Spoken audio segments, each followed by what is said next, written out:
சர்வ லோகாதிபா சர்வ வல்லவர் ஆண்டவர் ஆகிய இயேசு கிறிஸ்துவின் வல்ல இனிய திவ்ய நாமத்தினாலே இக்காலை வேளையில அனைத்து அன்பு உறவுகளுக்கு நெஞ்சார்ந்த நன்றிகளை ஸ்தோத்திரங்களை ஏறெடுக்கிறேன்.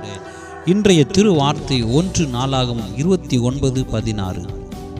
எல்லாம் உம்முடையது. அன்புக்குரியவர்களே, பூமியும் அது நிறைவும் உலகமும் அதிலுள்ள குடிகளும் கர்த்தருடையது. எல்லாவற்றை படைத்தவர் சர்வ சிருஷ்டிகர், சர்வ வல்லமுள்ள கர்த்தர். என்னுடைய தகப்பனாருக்கும் தாய்க்கும் மிகவும் பிடித்த மற்றும் அடிக்கடி பயன்படுத்துகிற வேதாகமத்தில் ஒரு அருமையான வசனம், அதை நினைவு கூறுகிறேன். கர்த்தாவே, மாட்சிமையும் வல்லமையும் மகிமையும் ஜெயமும் மகத்துவம் உம்முடையவைகள், வானத்திலும் பூமியிலும் உள்ளவைகளெல்லாம் உம்முடையவைகள். கர்த்தாவே, ராஜ்யமும் உம்முடையது.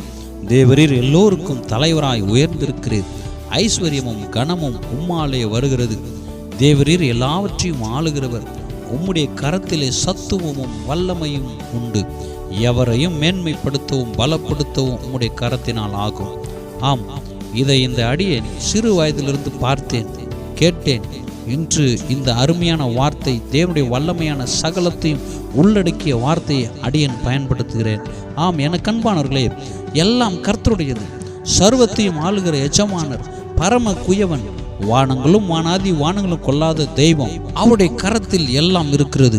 நம்மை அர்ப்பணிப்போம், நம் வாழ்வை அவரிடத்தில் ஒப்பு கொடுப்போம். சர்வ வல்லமுள்ள தேவன், சகலத்தையும் அறிந்தவர், யோசனையில் பெரியவர், செயல்களில் வல்லவர், அநாதி ஞானமுள்ள தேவன். அந்த ராஜாதி ராஜாவினிடத்தில் கையேந்துவோம்.